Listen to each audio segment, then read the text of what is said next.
나누실 말씀은 요한계시록 19장 6절입니다. 6절과 7절을 제가 봉독하겠습니다.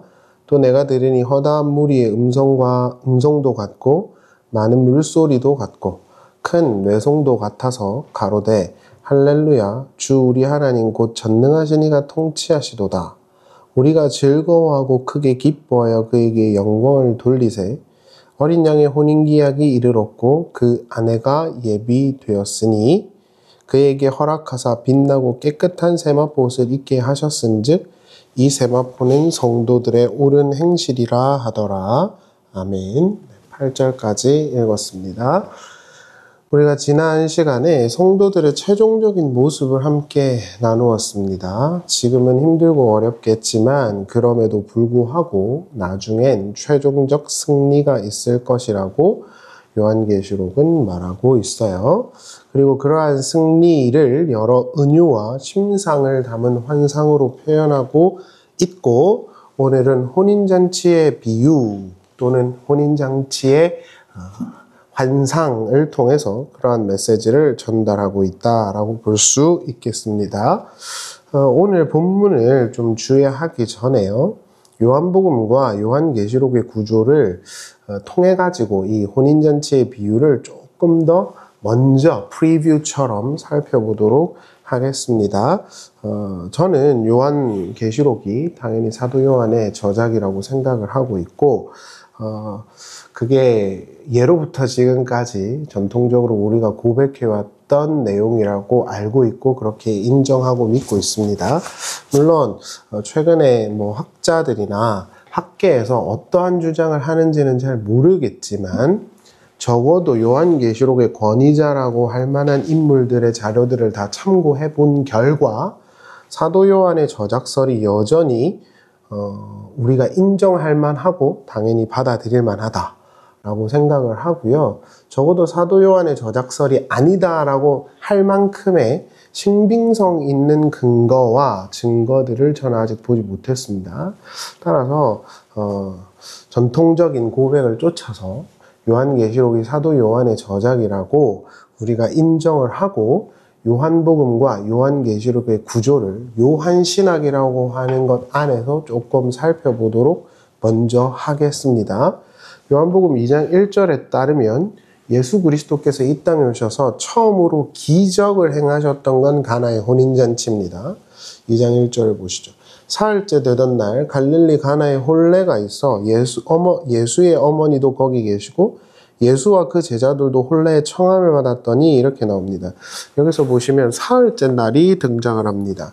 성경은 그냥 쓰여진 건 없을 테니까요. 이 사흘째 날을 요한이 어떤 의도 속에서 썼는지 우리가 추적해 봐야겠죠. 요한복음 1장 29절에 따르면 예수님께서 갑자기 이튿날에 세례 요한에게서 세례를 받은 후에 그 이튿날에 세례를 받았는지 아닌지는 모르겠죠.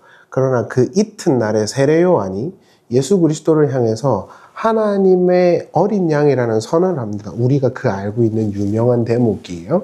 그게 공생의 타임테이블에 이튿날에 일어난 일이에요. 이틀날에. 왜 이튿날이냐 하면 사실 사도 요한은 요한복음 1장 1절을 보면 창세기의 구조를 그대로 따르고 있거든요. 그래서 요한복음 1장에 보면 예수님께서 빛으로 오셨다 이런 이야기를 서두에 해놓고 공생애를 소개하니까는 하나님께서 창조 시간의 타임테이블에서 첫 번째로 한 게 빛을 만드신 거잖아요. 그래서 빛 그거를 첫 번째로 깔아놓고 그 다음에 공생애를 할 때 이튿날부터 시작을 하는 겁니다. 제가 좀 이따가 어떤 구조인지 조금 더 설명을 드릴게요. 따라서 요한복음 1장 29절에 따르면 예수님께서 이튿날에 처음으로 세례 요한을 만나요. 그리고 35절에 따르면 그 다음날, 셋째 날이겠죠. 세례 요한의 제자인 안드레와 다른 한 명이 예수를 따라요. 그리고 그 다음날 빌립이 나다나엘을 부르는 장면이 나와요. 이게 요한복음의 1장의 끝입니다. 그러니까 4일이 된 거죠. 그렇죠? 그리고 요한복음 2장 1절에 보면 사흘째 되던 날이라고 표현이 돼요. 헬라나 유대의 달력에 따르면 그 달을 포함하거든요. 그 날을요. 이렇게 사흘째 표현할 때. 그러니까 4, 5, 6 이렇게 되겠죠. 4, 5, 6 사흘이니까. 그러니까 4일이 끝났으니까 여기서 사흘째도 할 때 이 4를 원래는 포함하는 개념으로 유대나 헬라식은 보거든요. 그래서 4, 5, 6 이렇게 되는 겁니다. 그래서 가나의 혼인잔치는 창세기 1장 1절부터 2장 타임테이블에서 보면 6일째에 나오는 것입니다. 6일째. 예수님의 공생애가 있던 6일째예요. 요한복음 1장 1절에 따르면 전수를 했지만 요한은 창세기 1장의 표현을 그대로 오마주해서 예수를 설명하고 있어요. 따라서 요한의 의도 자체가 창세기 1장에 대한 재해석, 요한의 재해석과 신앙 고백을 담고 있다고 볼 수 있는 겁니다. 그래서 그렇게 타임테이블이 세팅되어 있는 거예요. 왜 예수님께서 가나의 혼인잔치에 가셨는데 6일째 되던 날에 그걸 들어갔다고 했을까? 그리고 그게 왜 혼인잔치여야 할까? 이것을 우리가 그냥 단순히 6일째로 볼 게 아니라 요한복음 1장 1절부터 세팅 값이 창세기 1장을 그대로 뺏겨 놓은 거기 때문에 창세기 1장에 대한 이야기를 이렇게 다시 신약적으로 예수 안에서 재해석하고 설명하려는 의도가 있다고 합의할 수 있죠. 이건 유수의 많은 개혁 교회의 신학자들이 하는 말이죠. 창조사역에서 6일째 되던 날에 무슨 일이 있었죠? 창세기에 따르면 남자가 깊은 잠에 빠지고 옆구리 뼈가 적출이 됩니다. 그리고 아내가 탄생을 하고 다시 아담에게로 와서 한 몸이 되죠. 하나님이 주례를 하시고 최초의 아담과 하와가 결혼을 한 장면이 6번째 날에 등장을 해요. 그런데 흥미롭게도 요한의 시간표에 따르면 예수께서 등장하신 지 6째 날에 혼인잔치, 남자와 여자가 결혼하는 장면이 딱 붙어 있단 말입니다. 이것이 우연일까요? 당연히 아닙니다. 당연히 아니죠. 이걸 우연으로 어떻게 봅니까? 그렇죠? 요한은 의도적으로 1장과 2장에서 날짜를 소개하여 마치 하나님이 아담과 하와를 연합하게 하신 것처럼 예수께서 이 땅에 오신 그 목적이 창조사역의 회복이며 창조사역의 끝은 남자와 여자의 결혼이었으니까 예수라는 남편과 성도라는 신부가 연합하여 한 몸이 되는 그림, 그게 끝일 것임을 떠올리게 하는 것이죠. 따라서 이러한 신학이 그대로 와서 요한계시록에서도 어린 양과 신부의 결혼이 마지막 심상에 들어와 있는 것입니다. 마치 아담과 하와의 결혼이 창조의 마지막 사건이며 그 이후에 안식이 온 것처럼 요한복음과 요한계시록은 공이 남자와 여자의 혼인심상의 비유를 통해서 창조사역의 마지막 그림이 혼인잔치였음을 상기시킵니다. 그걸 보여주는 거예요. 그래서 우리가 생각했을 때 창조사역의 끝은 사람을 만든 거라고 생각하지만 사실 사람이 아니라 사람이 연합하여 한 몸이 된 것이 창조사역의 끝입니다. 그리고 안식으로 들어가는 거예요. 그래서 하나님께서 이 땅에 새로운 창조를 이 땅에 일으키실 때 그 마지막 씬이 뭐여야 하냐면 남자와 아내의 결혼인 거예요. 그럼 남자와 아내의 결혼은 무엇을 의미하는 것이냐? 우리가 구약 이제 주일날에 예레미야를 보고 있지만 구약 선지자들은 공히 다 한 분이신 남편 하나님 그리고 그 하나님과 한 몸이 되어야 하는 여자로 이스라엘을 소개하죠. 그래서 이스라엘이 여자라는 은유로 계속 설명이 되는 거예요. 그래서 이들이 범죄를 하면 음행을 했다라는 은유적 표현을 쓰는 거잖아요. 그러니까 한 분이신 남편 그리고 그 남편을 대표하는 예수 그리스도가 이 땅에 오셔서 예수를 믿고 예수 안에서 구원을 받은 자들이 그분과 한 몸이 되는 그림이 결국 창조, 재창조 사역의 마지막일 것임을 시사하는 겁니다. 그래서 혼인잔치에 대한 비유를 설명을 하는 거고 하고 있는 것입니다.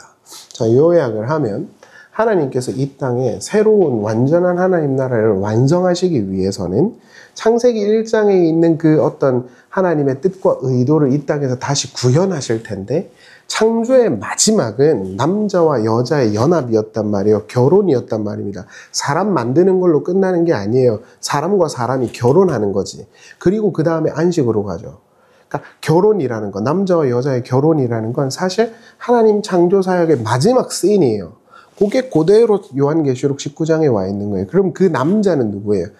예수 그리스도. 그리고 그 여자는 누굽니까? 그 예수를 믿는 자들. 그래서 교회는 전부 다 여성 명사로 붙어 있는 거예요. 에클레시아. 그건 여성 명사란 말입니다. 뭐 예를 들어서 베드로전서 5장 18절에 보면 사도 베드로가 바벨론에 있는 교회가 무난한다 그러는데 교회란 단어는 없어요. 그냥 여성형 관사만 붙어 있어요. 그러니까 우리가 이런 구도로 성경을 읽어야 된다는 거죠. 예수님께서 가나의 가나에 혼인잔치가 있어서 물이 포도주가 되게 하셨다가 중요한 게 아니에요. 그러니까 지금도 예수님이 물을 포도주로 만드신데 뭐 그런 게 중요한 게 아니라니까요. 신학적인 해석이 있는 겁니다. 의도가 있는 거고. 사도 요한은 예수님께서 첫 번째로 오셔서 행하신 그 일이 뭐예요? 혼인잔치, 거기서 자기의 역할을 해주시는 거. 혼인잔치로 혼인잔치 되게 해주는 거야 라는 거에 방점을 찍어 놓은 거지. 물이 포도주가 되게 했대. 이게 중요한 게 아니라니까요. 물론 그렇게 되게 하시고도 남죠. 이 천지를 만드신 분인데. 그러나 그 의도와 취지를 좀 더 잘 보면 성경이 유아기스럽게 안 보인다는 겁니다. 더 깊은 진리가 담겨져 있다는 것이죠. 그러한 고백을 그대로 요한계시록 독자들에게 전달하고 있는 거예요. 너네가 결국 하나님의 어린 양의 신부고 너네가 하나님의 어린 양 예수와 연합하여 완전한 샬롬으로 가게 될 거야. 너네 승리한다니까. 이렇게 다양한 비유와 표현을 통해서 설명하고 있다라는 겁니다. 그냥 단순하게 한 줄로 너네가 승리한다 이러면 되지 왜 이렇게 하느냐. 이러한 이해들을 통해서 여러 위로의 장치들을 만들어 놓는 거예요. 각설하고 오늘 본문으로 가보죠. 계시록 19장 7절입니다. 우리가 즐거워하고 크게 기뻐하며 그에게 영광을 돌리세. 여기서 즐거워하고 크게 기뻐하자, 즐거워하고 카이로멘, 기뻐하자, 아길라메온 이란 단어는 1인칭 복수 현재 가정법이에요. 그러니까 우리가라는 뜻입니다. 교회 공동체를 뜻하는 것이죠. 구원받은 신자들을 다 공이 표현하고 있는 거예요. 우리가 즐거워하고 크게 기뻐하자. 그런데 현재 가정법이라는 건 헬라어에서 보면 의지적 표현입니다. 그래서 우리가 그렇게 할 수밖에 없어. 하나님께서 억지로 우리한테 찬양을 하게 하시는 게 아니라 야 우리가 하나님 찬양 안 하고 어떻게 버텨? 이렇게 되는 거예요. 의도적으로. 지금 너무 힘들겠지만 너네가 하나님을 너희의 의지와 마음을 다해서 찬양하는 날이 올 거야. 이렇게 이야기하고 있는 거란 말입니다. 그러니까 이런 것들이 헬라어가 주는 힘이에요. 요한은 성도들의 최종적인 모습을 강조하기 위해서 혼인잔치에 관한 환상을 보게 돼요. 이 혼인잔치는 전술했지만 신구약을 관통하고 있는 아주 중요한 비유적 표현이에요. 아시다시피 성경에서 혼인관계의 성질을 빗대어서 비유를 많이 사용하죠. 여성 폄하적인 게 아니라 하나님 외에 모든 하나님 외에 있는 그러니까 하나님을 제외한 모든 피조세계를 그냥 성경이 여성으로 표현을 하고 있어요. 그 여성이 한 분이신 하나님과 연합이 되면 올바른 신부가 되고 하나님을 갖다 버려버리면 음행을 했다, 음녀가 되는 건데 그건 여성 폄하적인 게 아니라 고대 근동의 어떤 문화적이고 은유적인 상징일 수밖에 없는 거예요. 그만큼 남자와 여자의 관계, 부부 관계를 통해서 성경이 진리를 설명하고 있으면 틀림없어요. 근데 남성, 여성 이런 차별을 두고자 함이 아니에요. 그 여성 안에는 이전 설교에도 말씀드렸지만 이스라엘, 바벨론, 남자, 여자 다 들어가 있단 말입니다. 이 그림의 최종적인 완성적 그림, 한 분이신 하나님과 그 분 안에 있어야 되는 피조세계가 연합하는 그림, 그리고 정말로 그 그림이 올 거라니까 라는 그림을 전달하기 위해서 요한계시록은 마지막 장에 혼인잔치라는 상징을 집어넣은 것입니다. 그래서 우리가 주목해야 되는 건 하나님이 모든 성도들을 구원하셔서 자신과 한 몸이 되게 하실 텐데 근데 그들은 그들의 세마포를 준비했다는 표현이 아까 우리가 살펴봤죠. 그럼 이런 걸 보면서 우리가 이런 생각을 할 수 있죠.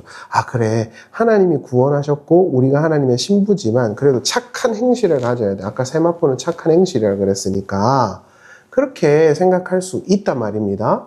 근데 그건 아닙니다. 8절을 보시면 그에게 빛나고 세마포 깨끗한 세마포 옷을 입도록 허락하셨으니 하나님이 허락했다 그러잖아요. 그러니까 이게 되게 제가 지난번 설교에도 말씀드렸지만 헬라어 원문을 보면 이게 뒤죽박죽이 되어 있어요. 우리가 이제 소위 말하는 수능 영문법 이런 걸 보면 이건 틀렸다 할 만한 거죠. 그러니까 7절에 보면은 자기가 세마포 옷을 준비했다 그랬는데 8절에 보면 하나님이 입도록 했대요. 그러니까 이런 표현들이 섞여 있어요. 그러니까 이런 걸 보면서 하나님이 우리를 초청하셨고 구원하셨지만 여러분 올바르게 신앙생활에서 옷 입으셔야 돼요. 이런 취지의 내용이 전혀 아닙니다.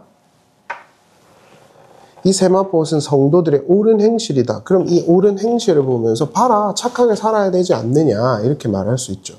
지난주에도 나누었죠. 여기서 옳은 행실은 도덕적 착함의 행실을 말하는 게 전혀 아니에요.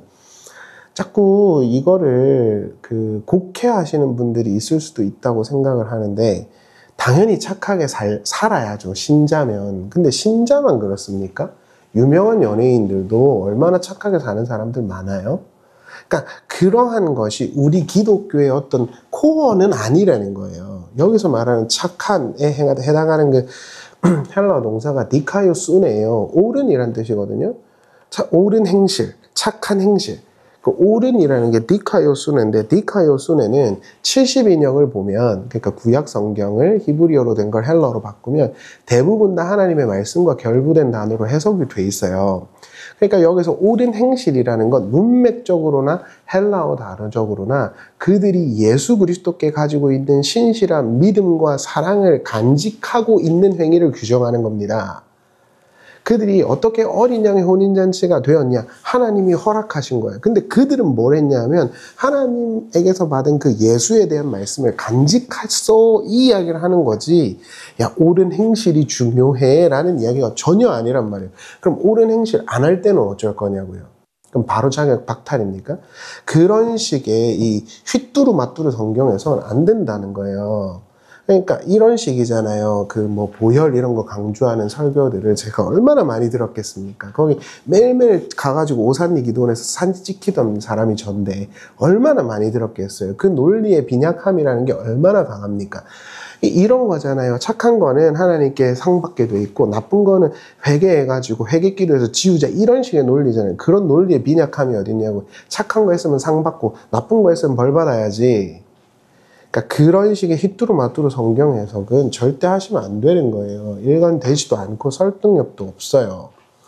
실제로 10절에서 보면은 예수의 영이다 이렇게 나오거든요. 예수의 영, 예수의 증언이다. 천사를 보면서 나는 예수의 증언을 하는 자야. 예언의 영이야 이런 말이 붙어있어요. 왜 그렇게 했습니까? 옳은 행실이라는 건 결국 예수께 대한 증언을 간직하는 것과 결부되어 있다는 것을 문맥적으로 설명하는 것이고 헬라어 단어 디카이오순에도 그와 같이 해석이 되어야 함이 맞아요. 법계판을 가지고 있는 게 옳은 거란 말이에요. 예수님께 받은 그 처음 사랑 디트레이트 보네포의 표현을 따르면 목숨을 걸 만큼 사랑하는 그 예수께 대한 복음 그걸 가지고 있는 것이 옳은 행실입니다. 다른 해석은 없어요. 저의 이야기가 아니라 유명한 신학 서적 한번 사셔서 보세요. 다 그렇게 해석되어 있습니다. 유수의 많은 신학자들이 그렇게 입을 모아서 말을 한다는 거 그리고 많은 교부들이 그렇게 해석해 왔다는 건 그만큼 신빙성이 있는 거니까 그런 것들을 한번 잘 보시고 여러분들이 조금 더 신학적인 이해와 해석을 풍성히 가지시기를 부탁드려요. 진심으로. 그러니까 어중이 떠중이 목사님들 설교 듣지 마시고 신학교 책을 좀 많이 보셔라. 요약하면 어린 양의 혼인잔치에 기쁨으로 참여하는 자들은 모두 힘들고 어려움이 있었지만 예수께 대한 증언을 갖고 그 복음을 지킨 자들이에요. 그게 바로 착한 행실이고 그건 그들의 의지가 아니라 하나님이 입도록 해주신 거예요. 이러한 그림들이 다 들어가 있는 거예요. 그래서 요약하면 너네가 지금까지 예수 그리스도께 대한 제가 요즘에 너무 꽂힌 단어인데 목숨을 걸 만큼 순수하게 사랑했던 예수에 대한 복음에 대한 그 마음이 있었다면 그리고 있다면 너네가 어린 양의 혼인잔치에 참여할 만한 그 신부야. 잘하고 있어. 근데 그거 하나님이 허락해 준 거니까 결국 너네가 그렇게 옷 입고 어린 양과 한 몸이 되어 안식으로 갈 거야. 지금 그 이야기를 하고 있다라는 것이죠. 어려움과 힘듦 속에서도 하나님의 말씀을 간직하며 살아갔던 초대교회 성도들은 혼인잔치의 비유를 통해서 그들이 복된 자들이며 그들의 완성이 진리라는 걸 확인받죠. 9절을 보세요. 천사가 내게 말하기를 기록하라. 어린 양의 혼인잔치에 청함을 받은 자들은 복이 있도다. 마카리오이 호이. 복이 있도다. 시편 1편 1절의 구조를 그대로 가져온 거예요. 복이 있도다 하고 또 내게 말하되 이것은 참되신 하나님의 말씀. 여기서 참되다 알레띠노스, 알레떼야, 진리야 이 말이에요. 그렇게 어린 양의 말씀과 순수하게 하나님을 사랑했던, 목숨을 걸 만큼 하나님을 사랑했던 그 사랑과 그 복음을 가지고 있는 니네는 반드시 어린 양의 혼인잔치에 참여하는 신부가 스팟라이트를 받는 거 아닙니까? 그 주인공이 될 거야. 그러니까 지치지 말고 그걸 꼭 간직해.